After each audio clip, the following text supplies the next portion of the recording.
Hello my loves and welcome back to my channel. My name is Leandra, I'm a human design specialist and I work in the holistic health field.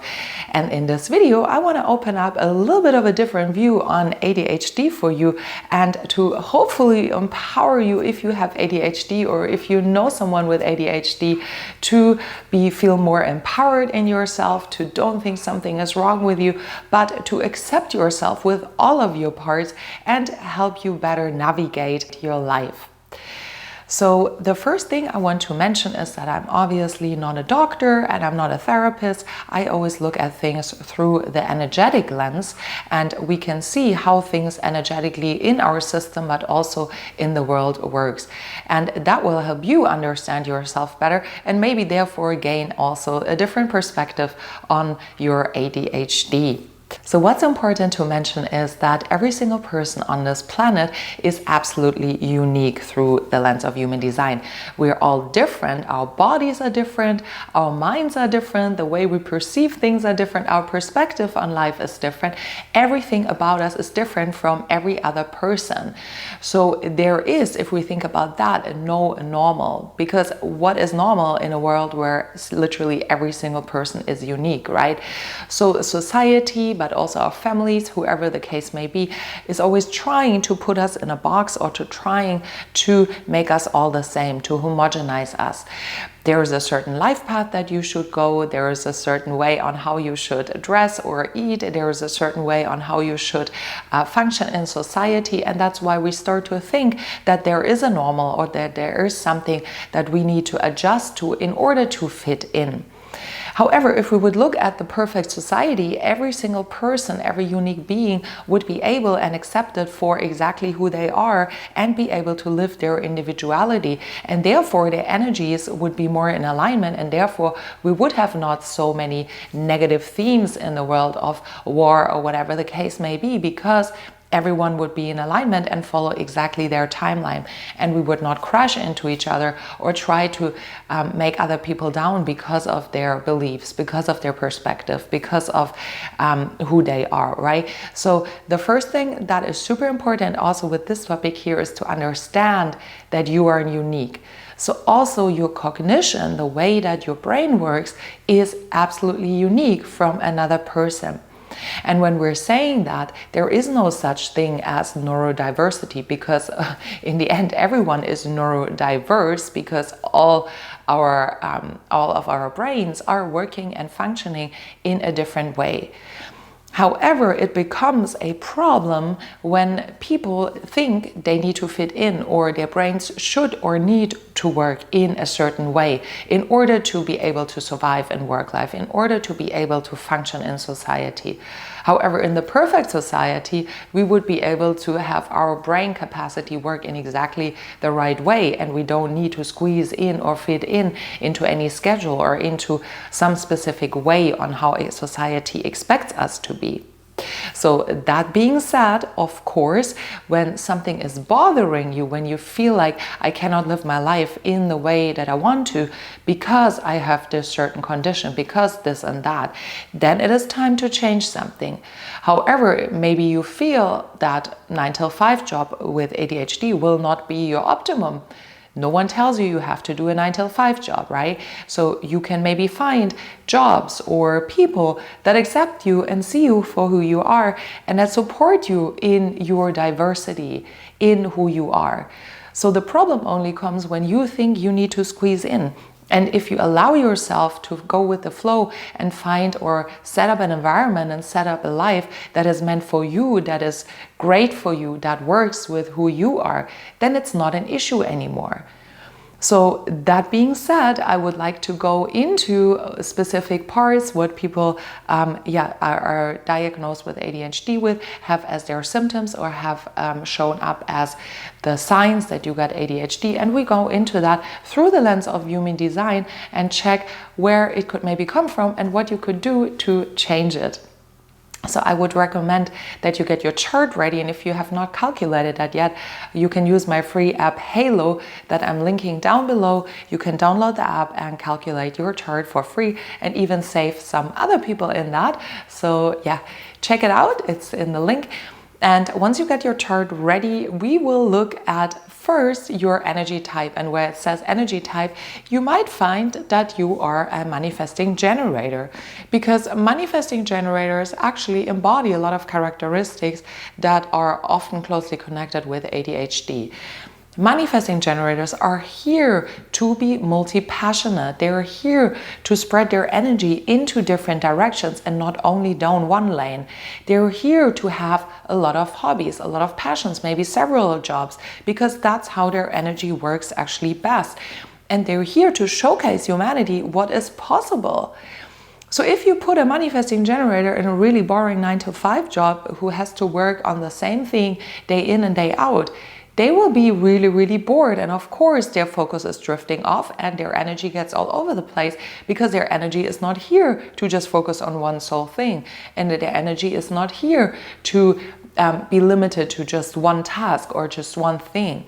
So if you are a manifesting generator, maybe you can find a lot of different jobs that you do at the same time. Maybe you work 3 days here, 2 days there. Maybe you have some other things going on at the side, or you have a lot of different hobbies where you can let go of your energy, because you will have a lot of energy that needs to get used every single day. So if we look at the characteristic of ADHD, right, it is not being able to focus on one specific thing, or having excess energy that is making people want to move a lot or wanting people to be active a lot. Well, we could find these characteristics with a manifesting generator. So also having a job where you just need to sit down all day long might be very draining for you as a manifesting generator. So maybe the problem is not having ADHD. Maybe the problem for you is that you are in a wrong work setting, or that you're not creating your life in the optimal way for you, because you need more movement, you need more stimulation in your job, you need more excitement, right? So that could be the first thing. Also, if you have a lot of colored in fields in your chart, meaning you have a lot of energy, a lot of activation, especially if it's the root center or any other of the motor centers, which would be the 4 lower ones, then you need to move your body a lot. You need to be active. And if you're not able to do that in your work life, you will become very maybe frustrated, or you will become feeling stagnant because you cannot use your body. It is very crucial and important for you to find outlets for all the energy that you have. And if you cannot do that in your job, maybe you need to do that in some other areas of your life, in some other parts of your life.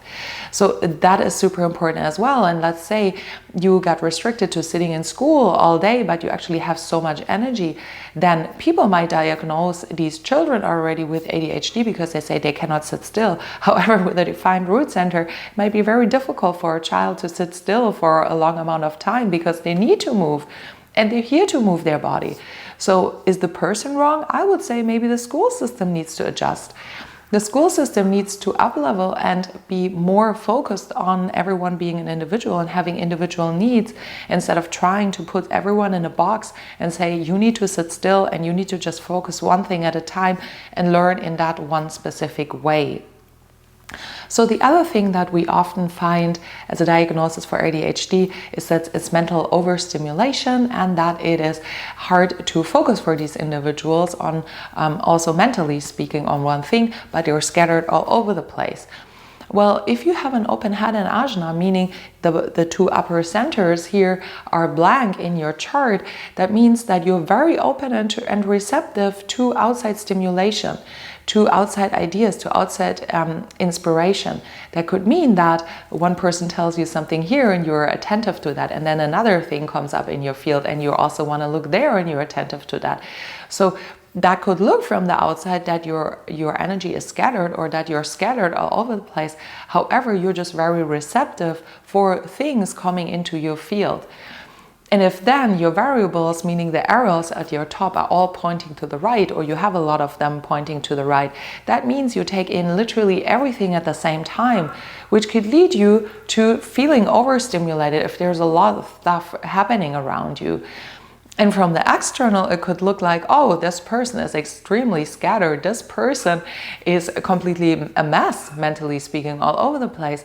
Where the goal is to notice that maybe these environments where there's so much stimulation, where there's so much happening, is maybe not for you. or to better learn where you put your attention, where you put your focus without being pulled into it, and to understanding that all of that is external stimulation and that you don't need to make that your own. You don't need to come into overthinking or being sucked into everyone else's mental plane. So understanding how to separate this energy from yourself and not being so overstimulated to the point where it becomes uncomfortable for you. So that is the learning lesson here. And then another thing that we find is that some people have something called nervous touch as their digestion, so the way that they take in information. So these individuals actually need a lot of stimulation and a lot going on around them in order to take in energy, in order to take in food or information, or in order to learn. So they might be, if it's even in combination with one of the things we said earlier, they could seem like they're very scattered all over the place because they do a handstand while they're eating, while they're talking, they need to move their body while they're learning, right? So that can seem also like someone who has ADHD because they're not able to sit still when they're learning. They actually need to move their body when they're learning, right? And then we also have profile, and if you have a 3 in your profile, you're an experimental learner, meaning you need to do the things actually, and you need to practice the things. You need to be hands-on and learn through trial and error with everything in your life. And these kids are often, or people, they are more active because they need to learn by doing the things. They're the people who don't want to sit still really long. They want to adventure, they want to explore, and that is right and correct for them. So sometimes people get seen as, oh, you have ADHD because you cannot sit still, because you cannot focus, because you cannot learn and study just by someone telling you something. Whereas for these individuals, they actually need to explore, they need to do the things with their hands, they need to be active. So restricting someone to just sitting still and focusing on one thing is also really detrimental. And that's not what's going to bring them interest. That's not what's going to bring them joy. And as we said, if you are a generator or a manifesting generator, you need to feel joy, you need to feel fulfillment in everything that you're doing. And that might be very selective. You might not be interested in everything. And if you're not interested, it will bring you frustration. And therefore, you're not also meant to focus on these things. The common conception is that we need to do everything, we need to do the uncomfortable things, work. It doesn't need to be amazing, or it should maybe feel hard. And that is a misconception, because actually work is here to please you. Work is here to be fulfilling for you if you're a generator type. So you're here to bring joy and fulfillment in everything that you're doing. And that is not everything. You're here to find the things that light you up. And therefore the other things that don't light you up, leave them out. Give them to other people. There are so many other people who will love to do your tax declaration, who will love to take care of your home or whatever, of your kids, whatever the case may be. And maybe that's not for you, and that is okay. You don't need to do everything, especially if you're a generator. You don't need to do all of that. So these were just a few little things that people with ADHD got diagnosed with as symptoms. And I just, as I said, wanted to open you up the spectrum of where it could also come from, and that it's part of your natural energy. And the only people that are telling you that you're not right is society. And once you start to embrace yourself fully and completely with all of you, then life becomes beautiful, and then you don't think you're flawed. Please don't think you're flawed just because you have ADHD or just because you're neurodiverse. We're all neurodiverse. And embracing your individuality is the key for having a more fulfilled life and to be happy and to create a life that matches you, that matches your needs, right? Not everyone is designed to study in university and to have that job that is from 9 till 5, morning till evening, the same thing. That is not for everyone. Anyways, with that being said, if you're still around, please follow, subscribe, and watch all my other videos if you like. And I'm sending you so much love, and bye for now.